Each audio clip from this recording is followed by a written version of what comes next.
भवन्तं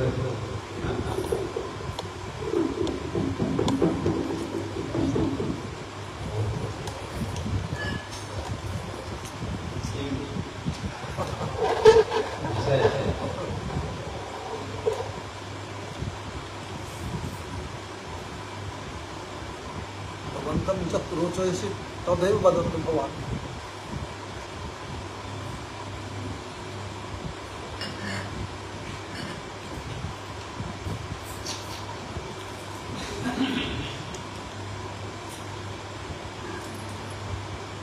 संकीर्त्यमानो भगवानमन्तो श्रुत्वा भावो व्यसनं हिंसा भविष्य चित्तं गुणोति यथा तमो निवासी भागा शेषरी द्वादश स्कंद शेषरी प्रश्न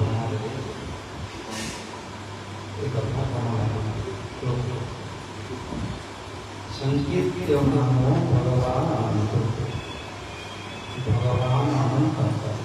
जहाँ को अंतम नाम गुण चरित्र सृष्टि आम मान सृष्टि कर संसार सृष्ट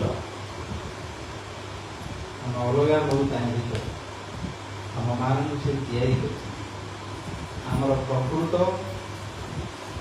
जन्म कर ये आमको सृष्टि कर जन्म कर बापा माँ जन्म करना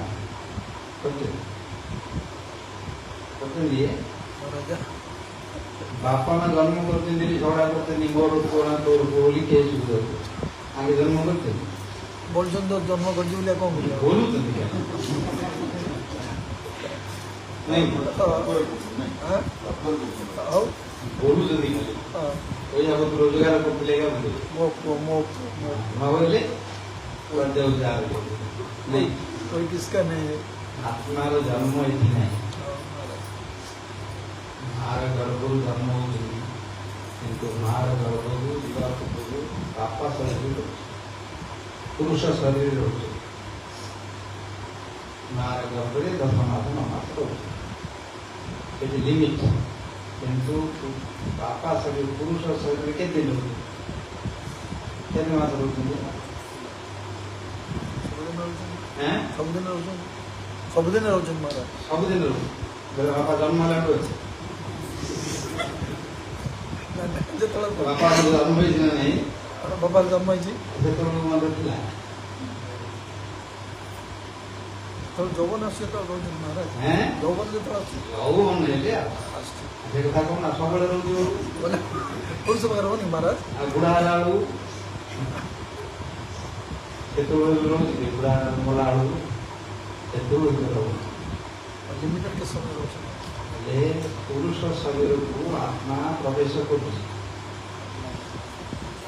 पुरुष शरीर ଭିତରେ ଯାଇ भागवत कपिल भगवान कही ज्ञान नहीं से भगवान अवतीर्ण हो ज्ञान दरकार किए से जानिए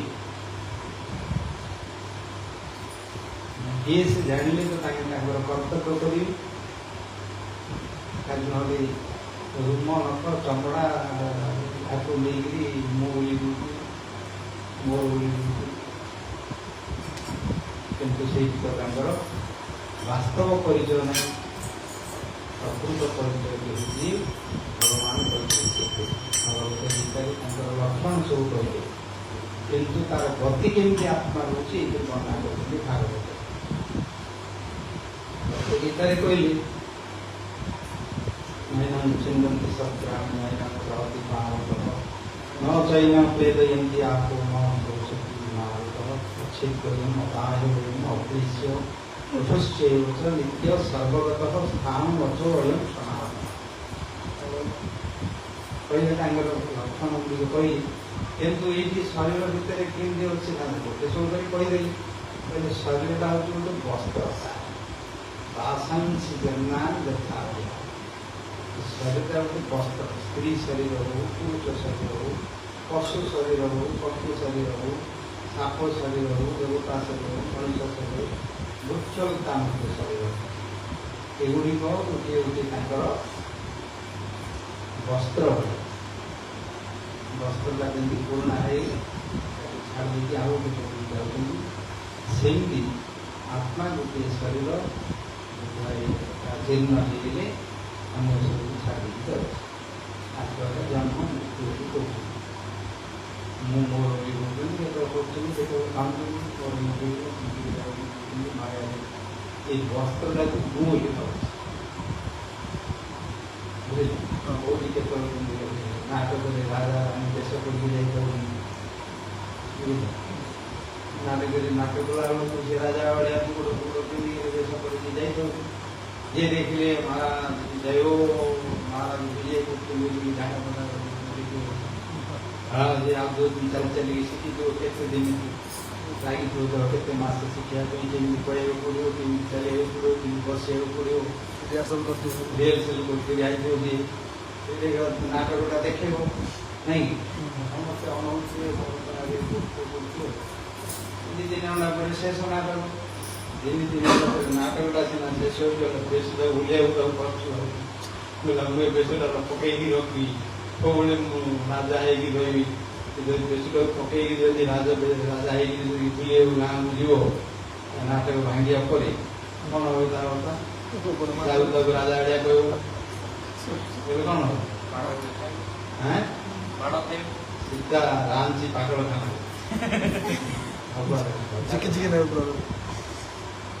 ସେମିତି ଆମେ ସବୁ ପାଗଳ ବୁଝିଲ।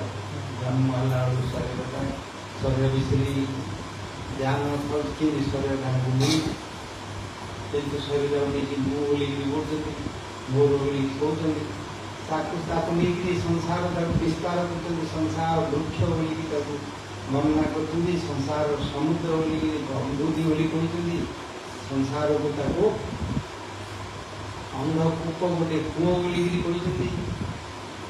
ଆଉ ତତ୍ତ୍ୱଜ୍ଞମାନେ ଯେଉଁମାନେ ବୁଝିଛନ୍ତି ସେମାନଙ୍କୁ ସଂସାର ସିନ୍ଧୁ ବୋଲି କହୁଛନ୍ତି, ସମୁଦ୍ର ଯାହାର ଫଳକୂଳକୁ ଯେ ପାଇବନି, ଯାହାର ସଂସାରର ସମୁଦ୍ର ଭିତରେ ଯଦି ପଡ଼ିଲେ ମଣିଷ କୁଆଡ଼େ ଯିବ, ତାର କୂଳ କୋଟେ ଦେଖିବ ନା ଜାଣିପାରିବ, ଯୁଆଡ଼େ ଦେଖିବ ପାଣି ଚାଲି କୁଆଡ଼େ ତା ଭିତରେ ନିଶ୍ୱାସ ନେବା ପାଇଁ, ବଞ୍ଚିବା ପାଇଁ ସବୁବେଳେ ସଂଗ୍ରାମ କରୁଛି ତା ଭିତରେ ବଞ୍ଚିବା ପାଇଁ।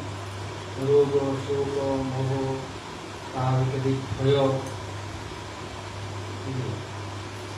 ଏ ସଂସାର ସମୁଦ୍ରରେ ଯିଏ ପଡ଼ିବ, ସେଠି ସବୁ କୁମ୍ଭୀର ଅଛନ୍ତି, ତିନି ମାଛ ଅଛି, ଏମାନେ ଅଛନ୍ତି, ତାକୁ ଖାଇ ଦେଇଛନ୍ତି। ସିଏ ନିଜେ ନିଶ୍ୱାସ କରିବ ବୋଲି ତା ଭିତରେ ପହଁରିକିରି ନିଜକୁ ବଞ୍ଚେଇବା ପାଇଁ ଚେଷ୍ଟା କରୁଛି ଆପି। ବୁଝିଲ? ତା ସାଙ୍ଗରେ ଗୋଟେ ନାହିଁ ଆଉ କେତେଟା ପଡ଼ୁଛନ୍ତି ତା ଭିତରେ, ଆଉ ଯେ ତାଙ୍କ ଭିତରେ ସାଙ୍ଗ ହେଉଛନ୍ତି, ତା ଭିତରେ ଚିତ୍ର ହେଉଛନ୍ତି, ଗାଡ଼ି ଟୁକେଇ ହେଉଛନ୍ତି, ସମୁଦ୍ର ଭିତରେ ପଡ଼ିକି ହେଲିକପ୍ଟର ପଡ଼ିଯିବ କି ଏରୋପ୍ଲେନ୍ ପଡ଼ିଯିବ, ସମୁଦ୍ର ପଡ଼ିଯିବ ବୋଲି କ'ଣ ବୁଝିଲା? ଏକାଠି ପଡ଼ିଯିବେ ସବୁ ଜାଗା ବୁଝନ୍ତି, 520 ଉଭେଇ ଟୁକେଇ ତା ଭିତରେ ହେଉଛି। କିଏ ତାକୁ ଟିକେ ସାହାଯ୍ୟ, କିଏ ପହଞ୍ଚିଲେ ରଖୁଥିବ, କିଏ ତାକୁ ଟିକେ ରଖୁଥିବ। ତା ଭିତରେ ପୁଣି ଆଉ ଥରେ ଶତ୍ରୁ, ତା ଭିତରେ ମିତ୍ର ହେଉଥିବେ, ଆଉ ଥରେ ତା ଭିତରେ ଯୁଦ୍ଧା ଛୁଡ଼ା ହେଇଯିବ ତା ଭିତରେ ପୁଣି ମହାରାଜ ଭିତରେ ମରଣ କଥା ଭିତରେ ସବୁ ଶୋଉଛନ୍ତି। ଆଉ କ'ଣ ମରିବେ କେତେବେଳେ ଠିକଣା ନାହିଁ। ଏଇ ସଂସାରଟା କ'ଣ ମରିବେ କାହାର ଠିକଣା, ଯେ ବିବାହ ଜାତି ହେଇଯାଇ ଯୋଉଠି କୋଉଠି ଗାଡ଼ି ଚଳି ଯାଉଛନ୍ତି, ଏଇଟା ଆଉ କ'ଣ ସେମିତି ତ ନା ନାହିଁ। ତା ଭିତରେ ମିତ୍ରତା କରୁଛନ୍ତି, ଆଉ ସତ ଇଆଡ଼େ ଉଭେଇ ଟୁକେଇ ହଉଛନ୍ତି ଦେଖନ୍ତୁ, ସେ ଭିତରେ ତ ମିତ୍ରତା କରୁଛନ୍ତି। ସମସ୍ତେ ନିଜର ପ୍ରାଣ ପାଇଁ ସବୁବେଳେ ଚେଷ୍ଟା କରୁଛନ୍ତି, ସଂଗ୍ରାମ କରୁଛନ୍ତି। ନିଶ୍ୱାସ ନିଶ୍ୱାସ କଥା ସେଠି କେତେବେଳେ ଷ୍ଟ୍ରୋକ୍ ହେଇଯାଉଛି, ଷ୍ଟ୍ରୋକ୍ ମାନେ କ'ଣ ହୃଦୟଟା ଚାଲିଥାଉଛି, ଟିକେ ଯଦି ବନ୍ଦ ହେଇଗଲା ଆମର ଷ୍ଟ୍ରୋକ୍ ହେଇଗଲା। ଦିନକୁ 72 ଥର ହାର୍ଟ ବିଟିଂ ହେଉଛି, ଗୋଟେ ଯଦି ବନ୍ଦ ହେଇଗଲା ଷ୍ଟ୍ରୋକ୍। ବ୍ରେନ୍ ଷ୍ଟ୍ରୋକ୍ ହେଇଯାଉଛି, ବିପି ସବୁବେଳେ ଚାଲିଛି, ବ୍ଲଡ଼ ପ୍ରେସର ନ ଚାଲିଲେ ଶରୀରଟା ଚାଲିବ କି? ଚିନ୍ତା, ଏ ଚିନ୍ତାଟି ହେଉଛି ମଣିଷର ବଡ଼। ଭଗବାନ ଦେଇଛନ୍ତି ତାଙ୍କୁ ଚିନ୍ତା କରିବା ପାଇଁ ଶକ୍ତି ବୁଦ୍ଧି ଦେଇଛନ୍ତି। ଭୂତ ଭବିଷ୍ୟତ ବର୍ତ୍ତମାନ, ଯାହା ପୂର୍ବର କଥା, ପୂର୍ବର ଅନୁଭୂତି, ବର୍ତ୍ତମାନ ଏବଂ ଭବିଷ୍ୟତକୁ କ'ଣ ହେବ ସେ ଜାଣିପାରିବେ। ତାର ଚିନ୍ତା କ୍ଷେତ୍ରରେ ଚିନ୍ତା ଦ୍ୱାରା, ବୁଦ୍ଧି ଦ୍ୱାରା, ଜ୍ଞାନ ଦ୍ୱାରା, ସ୍ମୃତି ଦ୍ୱାରା ଜାଣିପାରିବ। ସବୁ ଜ୍ଞାନ ଦେଇଛନ୍ତି ତାଙ୍କ ପାଇଁ ଶାସ୍ତ୍ରରେ, ବୁଝିପାରିବେ, ସେ ଜାଣିପାରିବେ ଏବଂ ତା ପାଇଁ ବ୍ୟବସ୍ଥା କରିବେ। କେମିତି ବାହାରିବାକୁ ଯିବ ଉପାୟ ମଧ୍ୟ କରିଛନ୍ତି। ନାଇଁ ରହିକି କରିବ, କର, ଏଇଆକୁ ପୂଜା କରି, ତାକୁ ପୂଜା କରି, ଅମୁକ ଔଷଧ ଖା, ଅମୁକ ଖା, ଅମୁକ ଖା, ଘର ପୂଜା କରି, ଶାନ୍ତି କରେ, ପରିବାର କରେ, ଘରୁ ଖା, ସବୁ ରଖିଛନ୍ତି କଲେ ଏଇଟା ମିଳିବ, ଏଇଟା କଲେ ସେଇଟା ମିଳିବ। ନା କ'ଣ କରୁଛି ତମକୁ ଏବେ ଶନି ପଡ଼ିଲା, ଯାଅ ହେଇକି ଏଇଟାକୁ ଶାନ୍ତି କର, ଲାଗି କଲେ ଗ୍ରହ ଶାନ୍ତି ହେଇଯିବ। ଆଉ ଗୋଟେ ଗ୍ରହ ଶାନ୍ତି ହେଲା, ଆଉ ଗୋଟେ ଗ୍ରହ ପଡ଼ିଯାଇଥିବ ସିଆଡ଼େ, ଏଇ ଗ୍ରହଟାର ଦୃଷ୍ଟି ପଡ଼ିଛନ୍ତି, ଏଇଠି ସ୍ଥାନରେ ରହିଛନ୍ତି ବୋଲି ଆଉ ଗୋଟେ ଅଭିଷେକ ଗୋଟେ କର ବୋଲି ମଙ୍ଗଳ ପ୍ରତ୍ୟନ୍ତର ଅନ୍ତର ପ୍ରତ୍ୟନ୍ତର ଆମେ ତ ଭଲକି ଜାଣିଯିବ। ସିଧା ଆମ ଆମେ କ'ଣ ସେ କାମ କରୁଛୁ, ଆମେ କହୁଛୁ ଏଇ ଔଷଧ ଖାଅ, ଏଇ ଭିଟାମିନ୍ ଖାଅ, ଏଇକୁ ଖାଅ, ତାକୁ ଖାଅ, ଏଇ କାମ କର, ସେ ବ୍ୟବସାୟ କର, ସେଇ କାମ କର, ଏଇଠି କର, ପଇସା ରୋଜଗାର କର, ଏମିତି କଲେ ସେମିତି ହେବ, ସେମିତି କଲେ ଏମିତି ହେବ ବୋଲିକି ତା ଭିତରେ ସଂସାର ଜାଲ ଭଳିଆ ତା ଭିତରେ ଆଉ ତାଳ ଧରିକି ସେଇ ବୁଝିଲେ କିନ୍ତୁ ସେଟା ଜାଣିପାର। ଯିଏ ଯାହା ଚାହୁଁଛନ୍ତି ଭଗବାନ ତାଙ୍କୁ ତାହା ଦେଉଛନ୍ତି। ସେ ସୃଷ୍ଟିକର୍ତ୍ତା, ଯଦିଓ ସେ ସବୁଗୁଡ଼ିକର କାରଣ ରୂପରେ ରହିଛନ୍ତି, କିନ୍ତୁ କାର୍ଯ୍ୟ ରୂପରେ ଆମକୁ ଦେଇଛନ୍ତି। ଯେମିତି ତମେ ବାପା ମା ଜନ୍ମ ହେଲା ବୋଲି ତମେ କହୁଛନ୍ତି, ଜନ୍ମକର୍ତ୍ତା ନୁହନ୍ତି, ତାଙ୍କ ଆସିଛି ଆସିଛି ଜନ୍ମ ହେଇଛି ସେଇଠି ସିଏ ଆଙ୍କ ଦେହରେ ପ୍ରବେଶ ହୁଏ। ପୁଅଟି ହେଲା ବୋଲି ଖୁସି ହଉଛି ମହାରାଜ। ଖୁସି ମାନିଲେ ଏଠି ଯେତେବେଳେ ଖୁସି ଜନ୍ମ ଖୁସି ହଉଛନ୍ତି, ଜନ୍ମ ତ କାହିଁ ପାଡ଼ ଯେତେବେଳେ କାହିଁକି ନା ହଉନା ସେତେବେଳେ ଜନ୍ମ ହେଲା ଖୁସି, ଜନ୍ମ ହେଲା ବେଳକୁ ଖୁସି ହେଇଥିବେ। ଝିଅଟାକୁ ଜନ୍ମ ହେଲେ ଟିକେ ଆଉ ଦୁଃଖୀ ହେଇଥିବ ତାକୁ ଆଜିକାଲି ତ ଆଉ ଯାଉ ଦେବାକୁ ପଡ଼ିବ ବୋଲିକି ପୁଅଟା ସବୁ ଜନ୍ମ ହେଇଯିବ। କିନ୍ତୁ ଯେତେବେଳେ ସେ ମଦ ପିଇକି ଆଗିରି ବାଡ଼ୁନି ସେତେବେଳକୁ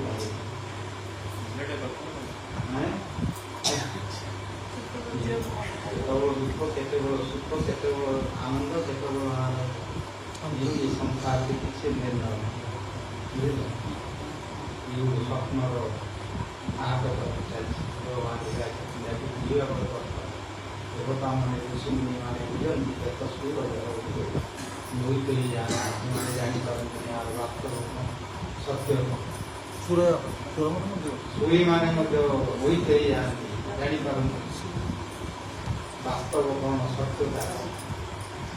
ସେଥିପାଇଁ ଭାଗବତରେ କେବଳ ଗୋଟିଏ ଗ୍ରନ୍ଥ ଭାଗବତ ନିର୍ମଳ ଭାବରେ ଏ କଥା କହିଛନ୍ତି। ଅନ୍ୟ ପୁରାଣରେ କୋଉଠି ଏ କଥା କହିଛନ୍ତି ଅଛି, କୋଉଠି କେମିତି କହିଛନ୍ତି, କିନ୍ତୁ ନିର୍ମଳ ଭାବରେ। ଯେମିତି ଗୋଟିଏ ଡାକ୍ତର ଅଛି, ତା ରୋଗ ହେଇଛି, ତାକୁ ଭଲ ଡାକ୍ତର ହେଲେ ତାକୁ କହିବ ତୁ ସିଗାରେଟ ଖାଉଛୁ, ମଦ ପିଉଛୁ, ତୁ ମିଠା ପିଠା ଖାଉଛୁ, ସେଥିପାଇଁ ରୋଗ ହେଇଛି ତ ଖାନା ବେଲୁନ ବନ୍ଦ କରି ଖାଇଲେ ମରିବ। କିନ୍ତୁ ଯଦି ସେମିତି ଯଦି ଭଲ ଡାକ୍ତର ନ ହେଇଥିବ, କେତେଟା ଖାଉଛୁ ସିଗାରେଟ ନା 10ଟା ଖାଇଲେ ଗୋଟେ ଦିନ ହଁ ଯଦି ଖାଇଲେ ରୋଗଟା ଥିବ ଆପଣ ଆସୁଥିବ ଦେହ ସହିତ ଖାଇଯିବ। ହଉ ତ ସବୁ ପୁରୋହିତ ଜାଗା ଯେତେ ଅଛନ୍ତି ଆଉ ଯେତେ ସବୁ ଯେଉଁ ଧନ କରୁଛନ୍ତି ସବୁ ଜାଗା ସେ ସନ୍ଧ୍ୟାରେ ରହିଛନ୍ତି। ନିର୍ମଳ ଭାବରେ ତାଙ୍କୁ ସତ କଥା କହିବି, କହିଲେ ବ୍ୟବସାୟ ଚଳିବନି। ନାଇଁ ନାଇଁ ବୋଲେ ତ ଆସିବ ମହାରାଜ କୁଆଡ଼େ ଯିବ କହୁନା। ସେଇ କଥା ସେଇଥିପାଇଁ ଯେଉଁ संसार में चलते गोटे संसार धर्म अच्छे कहते ग्राम्य धर्म बोली शास्त्र संसार धर्म बोली गोटे से संसार धर्म गोटे रही नहीं डाक्टर कहला केते क्लास चार्टा गोटे भी बिल्कुल बंद कर कहले भागवत केवल गोटे ग्रंथ मु कंप्रोमाइज कंप्रोमाइज भागवत केवल निर्मल भाव में उदाहरण देखी बुझे किए कौन करी कौन होता चरित्र मत लिखी महाभारत अच्छी मैंने ग्रंथ पुराण सब अच्छी किंतु निर्मल भाव वेद्यम वास्तव वस्तु शिवदम दासयोर्गूढ़ धर्म प्रोजित परितरोत्र परमो निर्मचरण सता धर्म प्रोजित कौन सी कपटता ना सब कपट मंगल कथा कौन सत्य कथा कहना सत्य कथा कहनी बास्तव कथा कहना गोटे आगे पकड़ जुआड़े पकड़ सी आंदोलन गाँव आगे कथा शुणुनी नहीं पकईदे गोटे जुआड़े पकड़े आम सागे पड़ी घना भगवान भजन करे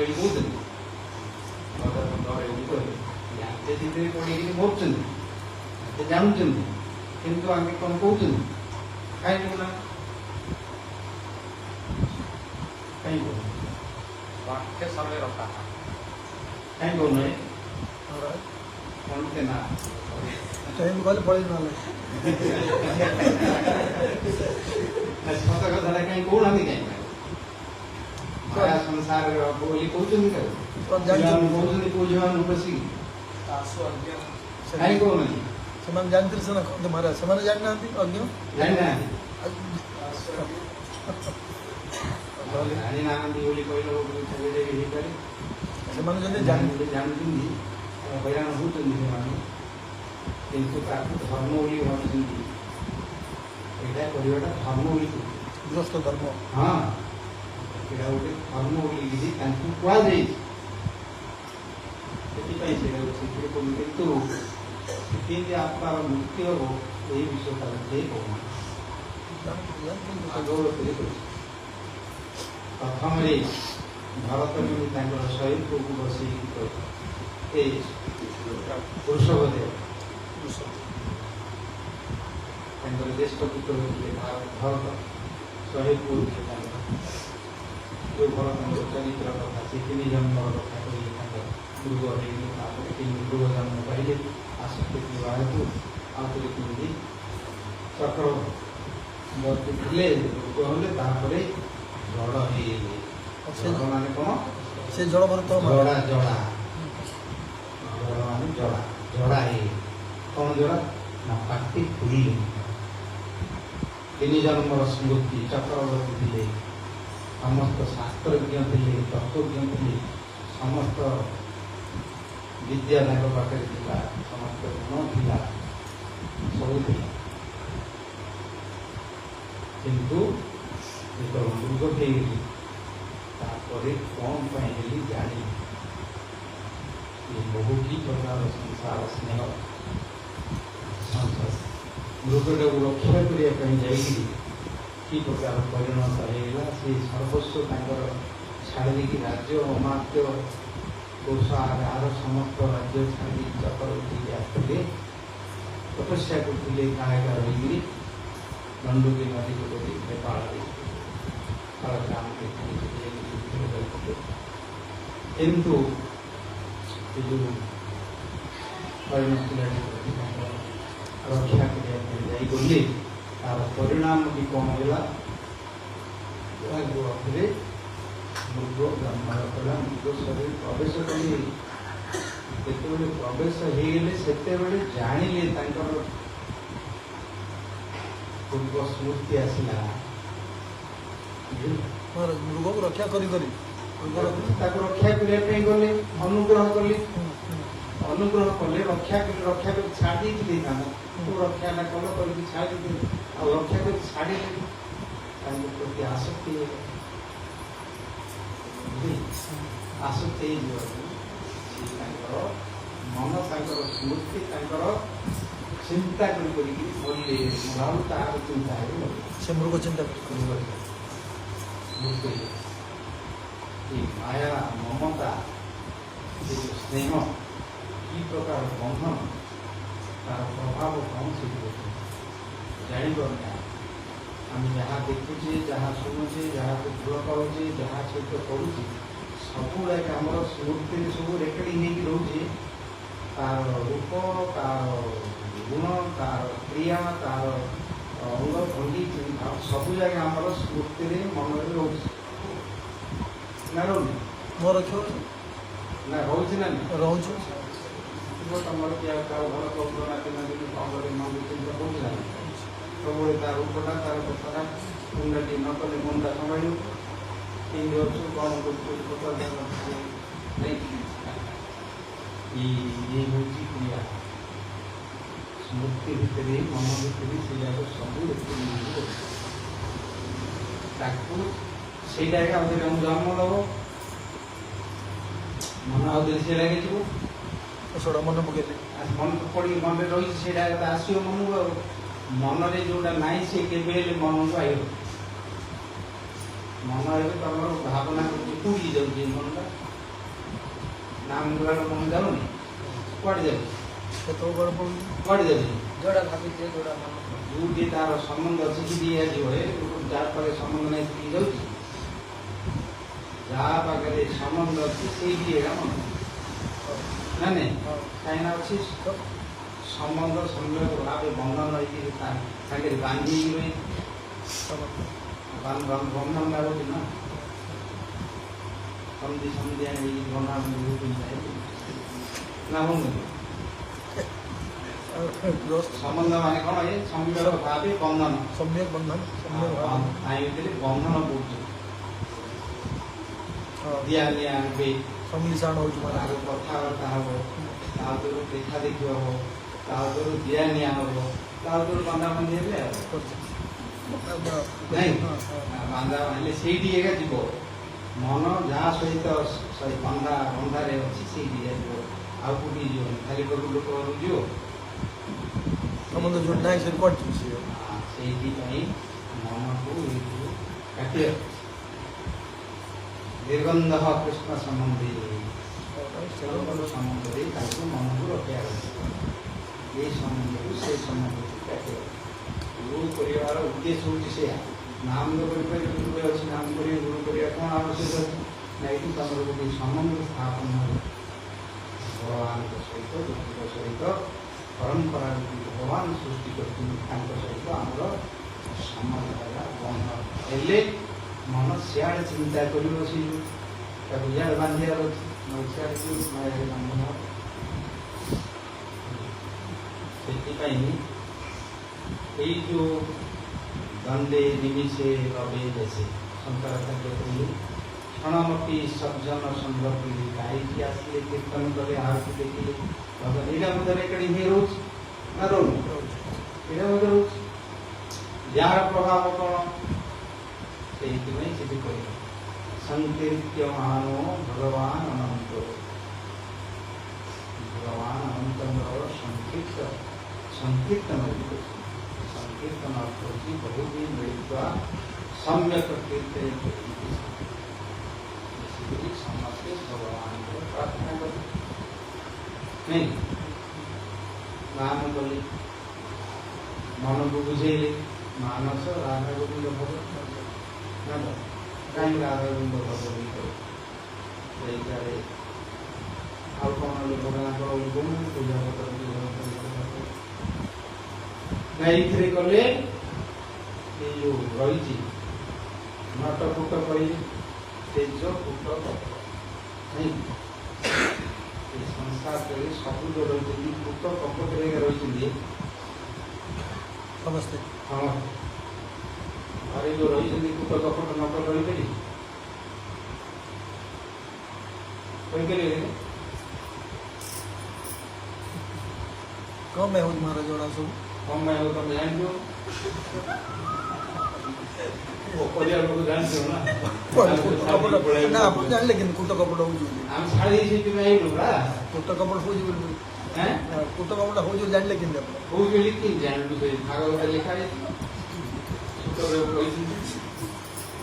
ହେଲେ ଆକୁ ନିବୃତ୍ତ କରିବା କିନ୍ତୁ ମହାରାଜ କଣ? ସେଇଥିପାଇଁ ତ କହିଲେ ନିବୃତ୍ତ ଏଇ ସଂସାର ଭିତରେ ଯେତେ ସବୁ ରହିଛନ୍ତି କୁଟ କପଟ ନ କଲେ ଏମାନେ କରିପାରିବ ନାହିଁ।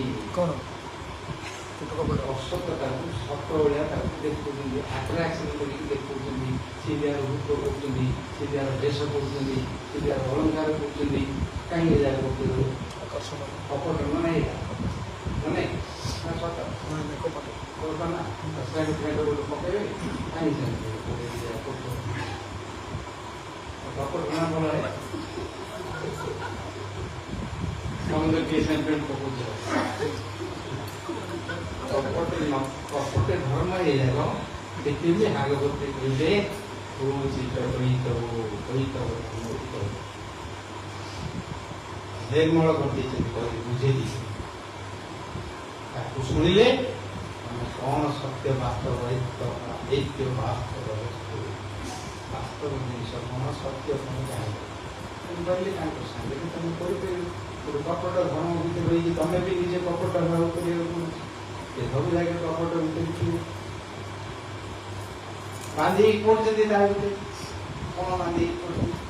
ଖାଇବା ପିଇବା ଏଇ ଜାଗା ଖୋଇବା ଏଇ ଜାଗା ତ ଶରୀର ଧର୍ମ। ଆକୁ ତ ଛାଡ଼ି ତ ବଞ୍ଚିପାରିବେ। ସେଥିପାଇଁ ଏଇଥିରେ ସବୁ ବାନ୍ଧିକି ପଡୁଛନ୍ତି, କିନ୍ତୁ ଭିତରେ ଯାହା ତାର ଲାଇନ ଅଲଗା ଥାଉଛି, ମନର କଥା କାହାର ଜାଣୁଛି। ସେଥିପାଇଁ କପଟ ଧର୍ମ ଅର୍ଥ କାମ ମୁକ୍ତିକୁ ମଧ୍ୟ ଏଠି କହିଲେ ତାର ମধ্যে ମୁଖ୍ୟ ବାଂଶା ପ୍ରଧାନ କରିଦେବ। ତାର ସ୍ୱରୂପରେ ଭଗବାନଙ୍କର ସେ ଅଂଶ, ଭଗବାନଙ୍କର ସେ ହେଉଛନ୍ତି ସେବକ, ଭଗବାନଙ୍କର ସନ୍ତାନ, ଭଗବାନଙ୍କର ପ୍ରିୟ, ତାଙ୍କର ସଖା, ତାଙ୍କର ନିଜଜନ। ତାକୁ ଛାଡ଼ିଲେ ମଧ୍ୟ ମୁକ୍ତି ପାଇବାକୁ ଯେଉଁମାନେ ଇଚ୍ଛା କରୁଛନ୍ତି ଭାଗବତ ଗ୍ରନ୍ଥରେ ତାକୁ ବି କପଟ ବି କହିଦେବ ମହାରାଜ କଣ କହିଦେବ କପଟ ତାର ପରିଣାମ ମଧ୍ୟ କରିଦେଇଛନ୍ତି। ତାକୁ କରିବା ଦ୍ୱାରା କଣ ହବ? ଏଇ ସଂସ୍କୃତି ସଂସାର ଚକ୍ରରେ ଆମେ ସବୁବେଳେ କଣ କରିବା ଦ୍ୱାରା ବୁଲିବେ ତା ଭିତରେ ପଡ଼ିକି ରହୁଛୁ। ତା ଚାରିପାଖରେ ସଂସାରରେ ମଣିଷ ଜନ୍ମ ଗୋଟେ ଦେଇଛନ୍ତି, ଯୋଉ ଜ୍ଞାନ ଦେଇଛନ୍ତି ଆକୁ ବ୍ରହ୍ମ ବିଦ୍ୟା ଏସବୁ ବ୍ରହ୍ମାକ୍ଷର ସମୁଦ୍ଭବ। এই অক্ষর ব্রহ্ম যে অক্ষর শব্দ আসছে কবি এরা সব ব্রহ্ম শব্দ ভগবত গীতারে কইলি ব্রহ্মাক্ষর সমুদ্রম তস্মাৎ সর্বগতম ব্রহ্ম নিত্য যজ্ঞ প্রতিষ্ঠিত। এইগুলো শাস্ত্র জ্ঞান ଦେଇକି ଜାଣିବା ପାଇଁ ଶବ୍ଦ ବ୍ରହ୍ମ ସବୁ ତା ଭିତରେ ଅଛି। ଏ ଅକ୍ଷର ଗୁଡ଼ିକ ଶବ୍ଦ ଗୁଡ଼ିକ ସବୁ ବ୍ରହ୍ମ ସହିତ ରହିଛି। এই ଭଗବାନ ଦେଇଛନ୍ତି ମଣିଷକୁ ଜ୍ଞାନ ବୁଦ୍ଧି ବିବେକ ବିଚାର ଚିନ୍ତା କରିକି ସତ୍ୟ ବସ୍ତୁ ଦେଇଛନ୍ତି। ତମେ ଯଦି ତାକୁ ଶୁଣିଲ, କହିଲ, କୀର୍ତ୍ତନ କଲ, ଶ୍ରବଣ କଲ, ସ୍ମରଣ କଲ, ଆଚରଣ କଲ, ତାହେଲେ ସଂସାରକୁ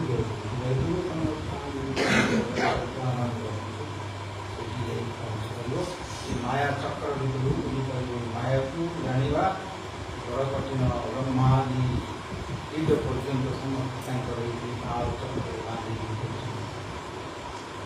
ଭଗବାନଙ୍କର ସେଠି ମଧ୍ୟ ମୁକ୍ତି ପାଇବାର ତାଙ୍କର ସୁବିଧା ନାହିଁ। ସେଥିପାଇଁ ଭାଗବତରେ କହିଲେ କଳ୍ପାୟୁଷାଂ ସ୍ଥାନ ଦୟାତ ପୁନର୍ଭବାତ କ୍ଷଣାୟୁଷାଂ ଭାରତ ବିଜୟୁ ପରଂ କ୍ଷଣେନ ମର୍ତ୍ତ୍ୟେନ କୃତଃ ମନସ୍ବିନଃ ଜାନ୍ତି ଅଭୟ ପଦଂ ହରେ। ଅଭୟ ପଦ ଯୋଉଠି ମୃତ୍ୟୁ ନାହିଁ ସେ ପଦକୁ ଯାଇପାରିବା ମଣିଷମାନଙ୍କୁ ଏ ପ୍ରକାର ଭଗବାନ ଶକ୍ତି ଦେଇଛନ୍ତି। ଭାଗବତରେ ଯୋଉଠି ଏ କଥା ଆଲୋଚନା ହେଉଛି। ଆମେ ତ ପୃଥ୍ୱୀ ଜାଗାକୁ ବୁଲିକି ଯାଉଛି, ଏ କଥା ଆଲୋଚନା ନାହିଁ। ତାଙ୍କର ନା ପରିବାରରେ ଅଛି, ନା ତାଙ୍କ ସମାଜରେ ଅଛି, ନା ତାଙ୍କର ଧର୍ମରେ ଅଛି, ନା ତାଙ୍କର ଶିକ୍ଷା ବିଭାଗରେ ଅଛି।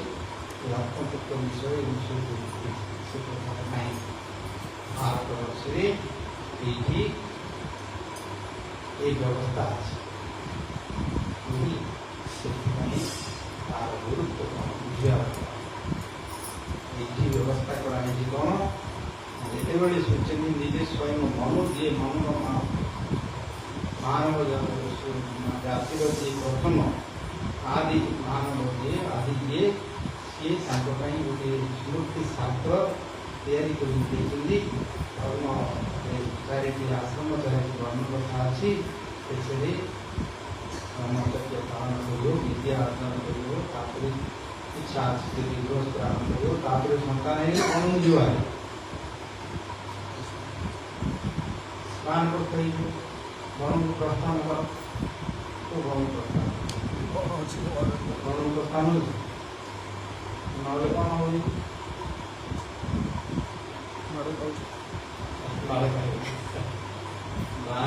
ତାପରେ ପୁରାପୁରି କମ୍ପ୍ଲିଟ୍ ଶରୀର ଅଭିମାନକୁ ମଧ୍ୟ ଛାଡ଼ି ଦେଇକି ସନ୍ନ୍ୟାସ। ଏଇଟା ହେଉଛି ଆମର ବୈଦିକ ଜଗନ୍ନାଥ ବ୍ୟବସ୍ଥା। ଯାଇକି ନା ଏଇଠି ମୁକ୍ତି କରିବି କାମ ଯିବି ପିଲାପିଲିକି ଯାବ, ନାତି ନାତୁକୁ ଡାକି ଯାବ, କ'ଣ ଦେଖିକି ତାର ହେଉଛି ଜନ୍ମ ହେଲାଣି ନାତିଟା ଯେ ବାଳାଣି ଯେ ଗୋଟେ ମୁଣ୍ଡ ଦେଖିଦେଲେ ଆଉ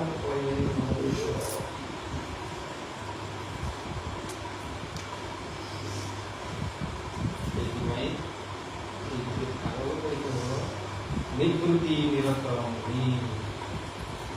ସୁଖଦେବ ଗୋସ୍ୱାମୀ 16 ବର୍ଷ ଥିଲେ ବୟସ ତାଙ୍କର ବାପା ଥିଲେ ବ୍ୟାସଦେବ, ତାଙ୍କର ଜେଜେ ବାପା ଥିଲେ ବଶିଷ୍ଠ, ଶକ୍ତି ପରାଶର ତାଙ୍କର ବାପା ଶକ୍ତି, ତାଙ୍କ ବାପା ବଶିଷ୍ଠ ମଧ୍ୟ ଅଛନ୍ତି ସଭା ଭିତରେ। ସବୁ ବ୍ରହ୍ମାଣ୍ଡର ପୁତ୍ରମାନେ ବ୍ରହ୍ମର୍ଷିମାନେ ଉପକୃତ ଅଛନ୍ତି, କିନ୍ତୁ ଏ ଶୁଦ୍ଧ ଭକ୍ତି କଥା କାହାକୁ ଜଣା ନାହିଁ, କିଏ ଆଚରଣ କରୁନାହାନ୍ତି। କାହିଁକି ସଂସାର ସେ ଋଷି ଅମଳରୁ ମଧ୍ୟ ରହିଛି, ସେ ଋଷି ମାନଙ୍କର ଅମଳ ଆଉ ତମେ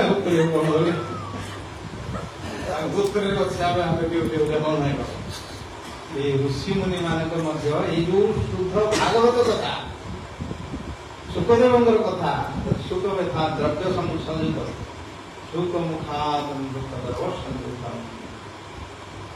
ସୁଖ ଅମୃତ ଦ୍ରବ୍ୟ ବୋଲି କୁହା କଥା। ସ୍ୱୟଂ ବ୍ୟାସଦେବ ନିଜେ ଲେଖକ ଅଛନ୍ତି, ତାଙ୍କର ପିତା ପଢ଼େଇଛନ୍ତି ତାଙ୍କୁ। ଏ କଥା କିଏ କହିପାରିବ? ସଂସାରରେ ଲୋକମାନେ କହିଲେ ତମକୁ ରଖିକି ବିବାଦୁରା ହେଇକି ଯାଉଛୁ, ବାଜା ଫାଜା ବଜେଇକି ପେଣ୍ଟ ପକେଇକିରି ତାକୁ କହିବ ରେ ମାୟା ସଂସାରରୁ କାହିଁ ଯାଉଛୁ, ତମକୁ ରଖିଛି ମହାପ୍ରଭୁ ପାତିରା କାଢ଼ ତାଙ୍କୁ ମାୟା କଥା କହିଲି କହିବ, ତାଙ୍କୁ କହିବ ଦିଆ ବି ଆଉ ଟିକେ କରେ, ବସେଇକିରି ଆଉ ଟିକେ ମାୟାରେ କର। ସତ୍ୟ କଥା ବାସ୍ତବ କଥା ତାଙ୍କୁ କହିବ, କିନ୍ତୁ ସେଥିପାଇଁ ଋଷି ମୁନି ମାନଙ୍କର ଯୋଉ କଥା କହିଲେ ଭାଗବତ କଥା ପଦ୍ମପୁରାଣର ମହାତ୍ମାରେ କହୁଛନ୍ତି, ସ୍ୱର୍ଗେ ସତ୍ये च କୈଳାସେ ବୈକୁଣ୍ଠେ ନାସ୍ତି ଅୟଂ ରସଃ ଅତଃ ପିବନ୍ତୁ ସଦଭାଗା ମାନ ମୁଚତି କହିଛି। କହିଲେ ସ୍ୱର୍ଗ ଲୋକରେ ନାହିଁ ଏ କଥା, ରସ କଥା ସତ୍ୟ ମଧ୍ୟ ସବୁ ଅପସରା ମାନଙ୍କର ସହିତ ନିତ୍ୟ ଯୌବନରେ ଅଜରା ଅମରା ଦେବା ବୁଢ଼ା ହେବାର ନାହିଁ, ରୋଗ ନାହିଁ, ତାଙ୍କର ମୃତ୍ୟୁ ନାହିଁ। ସେଠି ମୃତ୍ୟୁ ନାହିଁର ଅର୍ଥ କ'ଣ ନା ଆମର ପୁଣି ଏଠି ମୃତ୍ୟୁ ଲୋକରେ କ'ଣ ନା ଆମେ ମୃତ୍ୟୁକୁ ଅନୁଭବ କରୁଛୁ। ତ ସେଇଟା ନାଟିକା ଆମର ଶ୍ୱାସ ଧୀରେ ଧୀରେ ଧୀରେ ଧୀରେ ଧୀରେ ଧୀରେ ବନ୍ଦ ହେଇଯାଉଛି, ସ୍ଲୋ ହେଇଯାଉଛି। ବୁଢ଼ା ହେଇଲେ ମାନେ କ'ଣ ମୃତ୍ୟୁ ନିକଟ ଆସିଯାଏ, ଅନୁଭବ କରୁଛେ ଆମେ। ଏଇ ଯୋଉ ମୃତ୍ୟୁଟା ଯୋଉ ଅନୁଭବ ହଉଛି ଆମର ଏଠି, ଆମେ ମରଣ ପାଇଁ ଯୋଉ ଅନୁଭବ କରୁଛେ ସେଇଟା ତାଙ୍କର ସେଠି ନାହିଁ। ଏତେ ଯୌବନରେ ସବୁବେଳେ ରହିବେ, ବୁଢ଼ା ହେବାର ନାହିଁ କିଛି। ସେଥିପାଇଁ ମୃତ୍ୟୁ ମଧ୍ୟ ଅନୁଭୂତି ନାହିଁ ତାଙ୍କର। ଅନୁଭୂତି ନ ଦିଆ ମୃତ୍ୟୁରୁ ମୁକ୍ତି ପାଇଲେ ମଧ୍ୟ କିଛି କୌଣସି ସାଧନ ନାହିଁ, ଏ ଶରୀର ବି ସାଧନ ନାହିଁ। ଯୌବନ ପାତ୍ର ସେଥିପାଇଁ ତାଙ୍କୁ ମଧ୍ୟ ସବୁ ହେୟ କରାଯାଇଛି। ସେ ଯାକୁ ହେୟ କରାଯାଇଛି।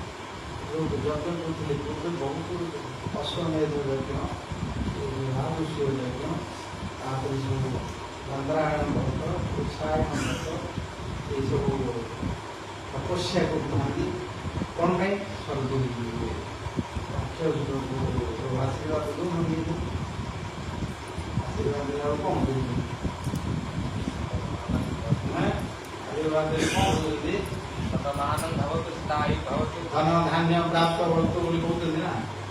ସନ୍ତାନ ବୁଦ୍ଧି ହଉ, ପୁତ୍ର ହଉ, କନ୍ୟା ହଉ, ଧନ୍ୟ ଧାନ୍ୟ ହଉ, ପୂଜାପୂଜି କଥା ମୋତେ ଦକ୍ଷିଣା ଦେବୁ, ଆଶୀର୍ବାଦ କରୁଛି। ତାକୁ ନହେଲେ ଦିଆ ଆମର ବ୍ୟବସାୟ ଚାଲିବ।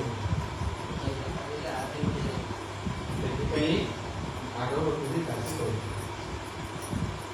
ଭାଗବତ ଗୋଟିଏ ଗ୍ରନ୍ଥ, ଅନ୍ୟ ଗୋଟିଏ ଗ୍ରନ୍ଥ, ଏଇ ପ୍ରକାର ବିଚାର ଭାଷା ନାହିଁ ସେଇଥିରେ। ତାହେଲେ ସ୍ୱର୍ଗ କାହିଁ ଯିବାକୁ ଇଚ୍ଛା କରୁଛନ୍ତି ସମସ୍ତେ? ସ୍ୱର୍ଗ ଯିବେ କରୁଥାନ୍ତି ସବୁ। ଏବେ ଏଇଠି ଆମେରିକା ଯିବେ ବୋଲି କହୁଛନ୍ତି, ବ୍ରାହ୍ମଣ ଯିବେ କହୁଛନ୍ତି, ଦିଲ୍ଲୀ ଯିବେ କହୁଛନ୍ତି, ସବୁ ସ୍ୱର୍ଗ ଯିବେ କହୁଛନ୍ତି। ନା ଯିବେ କହୁଛନ୍ତି ଆମେରିକା ଲଣ୍ଡନ ସ୍ୱର୍ଗକୁ ଆମେରିକା ଆଉ ଟିକେ ସିଟ୍ ଆଉ ଟିକେ ଭଲ ଫ୍ୟାସିଲିଟି ଅଛି।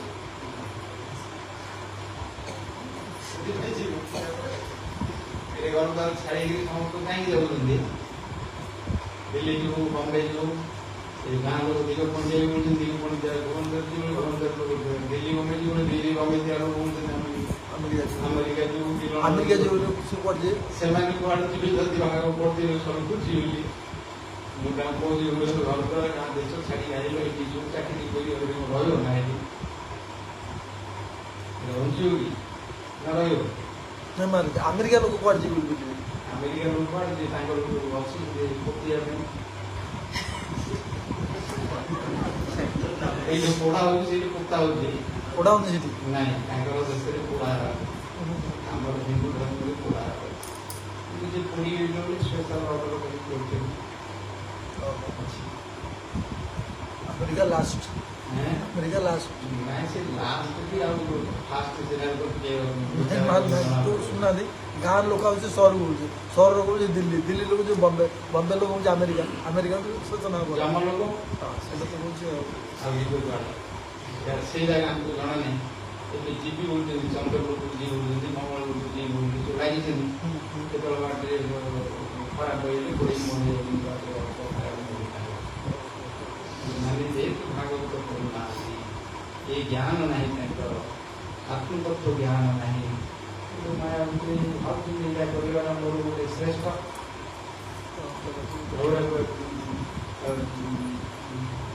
ପ୍ରତିଷ୍ଠା ଗୋଟେ ମିଳିଲା, ଗୋଟେ ପ୍ରାଇଜ୍ ମିଳିଲା, ଯାଇକି ଯାଉଛନ୍ତି ହଇରାଣ ହେଇକି ଲୋକ ଯାଇକି ତାଙ୍କୁ ରିୱାର୍ଡ ମିଳିଯାଉଛି, ଗୋଟେ ପ୍ରଶଂସା, ଯଶ୍ୟ, କୀର୍ତ୍ତି, ନାମ ଏଗୁଡ଼ା ସବୁ ଅଛି ନା, ପ୍ରଶଂସା, ଏଇଥିରେ ସବୁ ଯାଇକି ଯାଉଛି।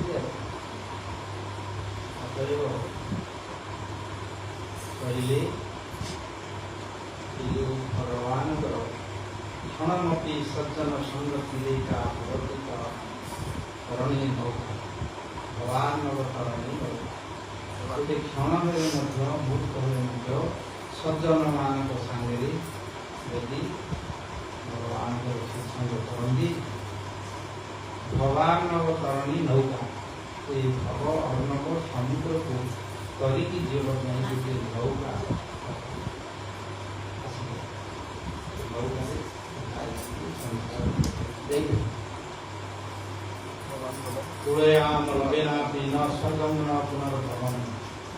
ଭଗବତ ସଙ୍ଗୀ ସଂଘର୍ଷ ମର୍ତ୍ୟାନାମ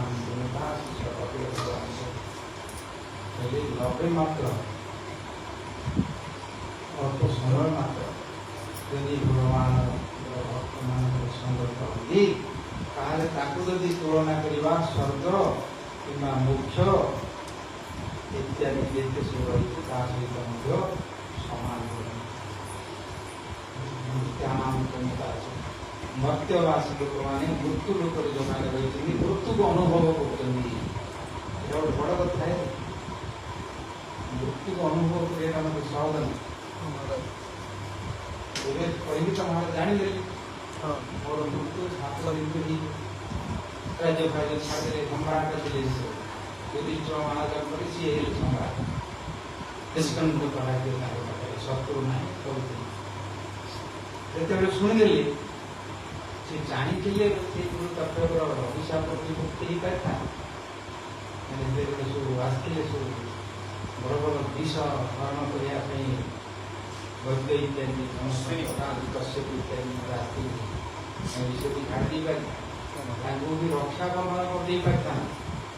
ସେ କହିଲେ ନାହିଁ ଏଇଟା ଦରକାର ବଞ୍ଚି କ'ଣ ହବ ସର୍ବ ଯେତେବେଳେ ମରିବ, କିନ୍ତୁ ୟା ଭିତରୁ ମୃତ୍ୟୁରୁ କେମିତି ଉଦ୍ଧାର ହବ ତା କେବା ସେଇଟା ଉପାୟ କରିବା ପ୍ରଶ୍ନରେ ପଚାରିଛି ସେଇଟା କହିଲେ ସବୁଠୁ ସମସ୍ତେ ଆସିଥିଲେ। ଯେତେବେଳେ ସେଇତ ବଡ଼ ରାଜା ଥିଲେ ରାଜାଙ୍କର ଦ୍ୱାରା ହିଁ ସମସ୍ତେ ଧର୍ମ ପାଳନ କରୁଛନ୍ତି। ମଣିଷମାନେ ହୁଅନ୍ତୁ ଦେବତାମାନେ ହୁଅନ୍ତୁ ଋଷିମୁନିମାନେ ହୁଅନ୍ତୁ ସମସ୍ତେ ତେଣୁ ରାଜାଙ୍କ ଧର୍ମ ରାଜାମାନେ କରିବେ ରାଜ ଶାସନ ଅନୁସାରେ ସମସ୍ତେ କହିଲେ ଶାସନକୁ ସମସ୍ତେ ଠିକ୍ ରହିବେ, ଭଣ୍ଡ ନାହିଁ ଭୟ ନାହିଁ, ଯିଏ ଯୋଉଟା କରେ ସେ ଯିବା ଧର୍ମ ନାହିଁ। ସେଥିପାଇଁ ସମସ୍ତେ ତାଙ୍କର ଏଇ ପ୍ରକାର ଗୋଟେ ଅଭିଶାପ ତାଙ୍କର ଉଦ୍ଦେଶ୍ୟ ହେବାରୁ ଭଗବାନ ଆସି ପହଞ୍ଚିଲେ ରାମର୍ଷି ଦେବ ବ୍ରହ୍ମର୍ଷି ରକ୍ଷା କଥା କିନ୍ତୁ ସେଥିପାଇଁ ସେ କହିଲେ ମୁଁ ଜୀବର କର୍ତ୍ତବ୍ୟ କ'ଣ, ଜୀବର କର୍ତ୍ତବ୍ୟ କ'ଣ କରିବ କାର୍ଯ୍ୟ ପଡ଼ିଛନ୍ତି किं सुकर्तव्यं मधुरकं किं कर्तव्यं गुरुः समर्पत्यं धर्मेव विधि भगवान् कौन आखि अच्छे देखो कान में कौन सुनियो पाटे कौन करो हाथ में कौन करो गोड़ में कौन दी कर बोले तो धर्म बोले मुझे कौन करे अब बोले अगर पाटे किसी कथा करो आखिर किसी देखो कान में किसी सुनो हाथ में किसी ध्यान करो गोड़ में किसी ताली बात करे किसी किसी कौन करो नियमानंद सर्वदा सब समय नियमानंद ये जो गोटे आमर हाथ चलती रातिका चलती धीरे धीरे बंद गोटे गोटे गोटे गोटे कमी कमी कमी कमी जाऊँ माने मरुची रोग आँच गुड़ा रोग से रोग बाहर से नियमान सर्वदा कही प्रश्न भी जो प्रश्न संसार प्रश्न पचार ना जान ना हरियाणा प्रश्न लोग प्रकृत लोग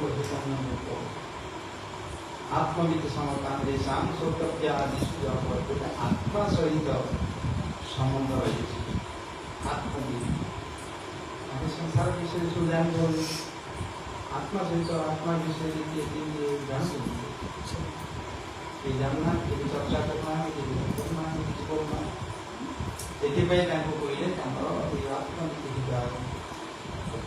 कहले जानवर विषय अच्छी श्रोतव्यादिषु लौकिक हो सामाजिक हो कि पौराणिक हो दर्शन हो जो इतिहास हो जहाँ हो सुनते अच्छी समस्त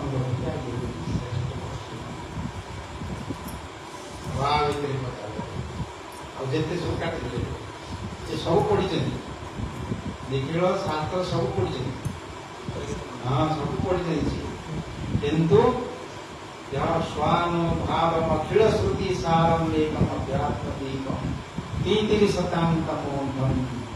अखिल श्रुति सारम समस्त शास्त्र पढ़ी सार कथा बुद्धि से निजे स्वयं अनुभव करी समाजर मंगल लोक मान मंगल ये संसार अज्ञान को दूरभूत करने गोटे अध्यात्म दीप जाए आत्मा दर्शन कर दीपे ସେ ଦୀପରେ କ'ଣ ଦେଖୁଛି ଆମେ ସବୁ? ଏଇ ଯୋଉ ଦୀପଟି ଲାଗୁଛି କି ଲାଇଟ୍ଟା ଲାଗୁଛି କ'ଣ ଦେଖୁଛି? ଲୁଗାପଟା କ'ଣ ପିନ୍ଧୁଛନ୍ତି, ଯେ କଳା ଗୋରା ହେଇଛନ୍ତି କି କ'ଣ ହେଇଛନ୍ତି, ଏଗୁଡ଼ାକୁ ଦେଖୁଛନ୍ତି ନା ଆପଣ ଦେଖୁଛନ୍ତି? ଦେଖୁଛନ୍ତି? କେହି ଦେଖିବ? ସାଧୁ ସଂଘ କଲେ ସାଧୁ ସଂଘ କଲେ କି ଭାଗବତଙ୍କର ଆଲୋକ କହିଲେ କିରଣ ଭାସତେ, ସେ ଆଲୋକଟା ଗୋଟିଏ ସୂର୍ଯ୍ୟ ସମପ୍ରଭା, ଗୋଟିଏ ସୂର୍ଯ୍ୟଙ୍କର ତାଙ୍କର ପ୍ରଭା ଯେମିତି ଆଲୋକ, ଯେମିତି ଗୋଟିଏ ସୂର୍ଯ୍ୟଙ୍କର ତ ଆଲୋକ ହେଲେ ଆମେ ସଂସାର ବିଷୟରେ ଦେଖିପାରିବା, ବାହାର ଜିନିଷକୁ ଦେଖିପାରିବା। ଭିତରେ ଯେ ଆତ୍ମା ରହିଛି, ହୃଦୟ ଭିତରେ ମନ ରହିଛି, ବୁଦ୍ଧି ରହିଛି, ଅହଙ୍କାର ରହିଛି, ଦୁଃଖ ରହିଛି, ଭାବନା ରହିଛି, କି ତାର ହୃଦୟ ଭିତରେ ଯେ ଆତ୍ମା ରହିଛି ତାକୁ କେମିତି ଦେଖିବା? ଏ ସୂର୍ଯ୍ୟ ଦେଖେଇ ପାରିବେ। କୋଉ ସୂର୍ଯ୍ୟ ଦେଖେ? ଆଧ୍ୟାତ୍ମିକ ସୂର୍ଯ୍ୟ ଥିବ। ସେଥିପାଇଁ ସାଧୁମାନଙ୍କୁ ସେଠି କହିଲେ ସନ୍ତ ଦିଶନ୍ତି ଚକ୍ଷୁଷୀ ବହିରର୍କ ସମୁଦ୍ରିତ ଦେବତା ବାନ୍ଧବ ସନ୍ତ ସନ୍ତ ଆତ୍ମା ହମେଇବଚ। ଉଦ୍ଧବଙ୍କୁ ଏକା ସୁନ୍ଦରୀ କହିଲେ ସନ୍ତ ଦିଶନ୍ତି ଚକ୍ଷୁଷୀ, ଚକ୍ଷୁ ଭିତରେ ତାଙ୍କୁ ଦେଖାନ୍ତି। ଚକ୍ଷୁ ମାନେ ସାଧୁମାନେ ତାଙ୍କର ଚକ୍ଷୁ ଭିତରେ ଦେଖନ୍ତି, ସୂର୍ଯ୍ୟ ଚକ୍ଷୁର ବାହାରଟାକୁ ଦେଖାନ୍ତି। ଯୋଉଥିରେ ଚକ୍ଷୁକୁ ଭିତରକୁ ଦେଖିଲେ ସେ କ'ଣ ଦେଖିବ, କ'ଣ ବୋଲି ଜାଣିବେ। ସୂର୍ଯ୍ୟଙ୍କ ସହିତ ଆଲୋକ ସହିତ ତାଙ୍କର ସମାନ କରୁଛନ୍ତି, ସତ୍ୟକୁ ଜାଣିପାରିବ। ସେଥିପାଇଁ ଦେବତା ବାନ୍ଧବ ସନ୍ତ ଆତ୍ମା ଅହମ ଏକ ମତେ ଜାଣିପାରିବ, ମତେ ଦେଖିପାରିବ, ଆତ୍ମାକୁ ଜାଣିଲେ। ସେଥିପାଇଁ ସନ୍ତ ସିଏ ଆତ୍ମା ସ୍ୱରୂପ ମଧ୍ୟ ସିଏ, ଦେବତା ମାନେ ମଧ୍ୟ ସିଏ। କାହିଁକି ଦେବତା ମାନେ ଯେଉଁମାନେ ଅଛନ୍ତି ଏମାନେ ସିନା ଇଏ ବାହାର ଜିନିଷ ସବୁ ଶରୀରକୁ ସିନା ଚଳେଇବେ, କରିବେ, ପାଣି ପବନ ଦେଉଛି, କିନ୍ତୁ ଆତ୍ମାକୁ ସେମାନେ ପ୍ରକାଶ କରିପାରିବେ ନାହିଁ, ଆତ୍ମଜ୍ଞାନ ଦେଇପାରିବେନି। ଗ୍ରହମାନଙ୍କୁ ଉପାସନା କରି ଆତ୍ମଜ୍ଞାନ ଦେବେ, କୋଉଠି ମିଳିବ?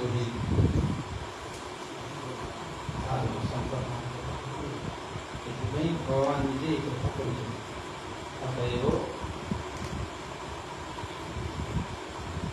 ସଂକୀର୍ତ୍ତମାनो ଭଗବାନନ୍ଦୋ ଶ୍ରୁତ୍ୱାନୁଭାବ ବ୍ୟସନାନ୍ତି ପୁଂସାଂ। ଶୁଣିଗଲେ ତାକୁ ତମର ଯେତେ ବ୍ୟସନ ଥିବ, ଏ ସଂସାର ହେଲାନି, ସେ ହେଲାନି, ବେକାର ମାୟା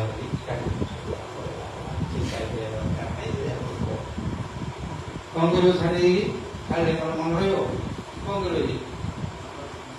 ନାମ କରେ ସଂକୀର୍ତ୍ତମାनो ଭଗବାନନ୍ଦୋ ଶ୍ରୁତ୍ୱାନୁଭାବ ବ୍ୟସନାନ୍ତି ପୁଂସାଂ। ପ୍ରବିଶ୍ୟ ଚିତ୍ତଂ, ହୃଦୟ ଭିତରେ ପ୍ରବେଶ କରି ବିନତି ତାକୁ ଧୋଇଦେବ। ଏଇ ଯୋଉ ମାୟା ସଂସାର ଅଛି, ମୋହ ଚିନ୍ତା ଭିତରେ ରହିଛନ୍ତି, ଧର୍ମ କର୍ମ ପୁଣ୍ୟ କାମ ଭିତରେ ଧୋଇଦେଇକି ପରିଷ୍କାର କରିଦେବ, ସେ ନିର୍ମଳ କରିଦେବ। ପ୍ରବିଶ୍ୟ ଚିତ୍ତଂ ଯଥା ତମ ଅର୍ଥ ଅଗ୍ରବିଭାତି ଭାତ। ତମ ଯେମିତି ଅର୍ଥ, କିନ୍ତୁ ଅନ୍ଧକାର ଯେମିତି ସୂର୍ଯ୍ୟ ଉଦୟରେ ପଳାଏ, ବା ମେଘ ଆସିକିରି ସୂର୍ଯ୍ୟଙ୍କୁ ଟିକେ ଘୋରୁଥିବ, ପବନ ଆଇଲେ ଯେମିତି ତାକୁ ମେଘକୁ କୁଆଡ଼େ ନେଇଯାଏ, ସେମିତି ତାକୁ ତାର ବ୍ୟସନ ଯେତେ ହେଲା।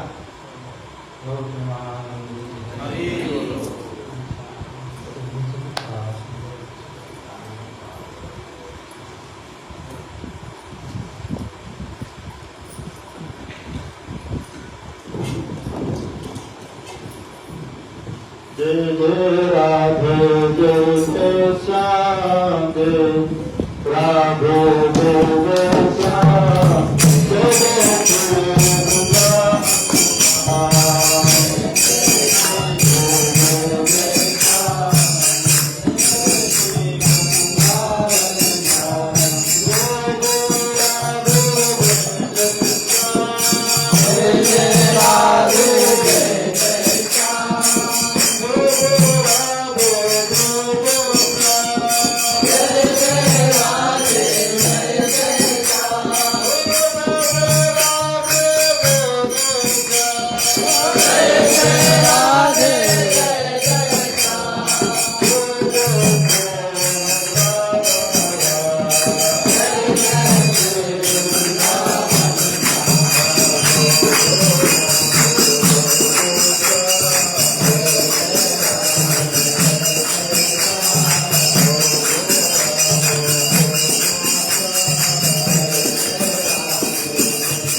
जगन्नाथ महाप्रभु की गोविंद गोपीनाथ देव की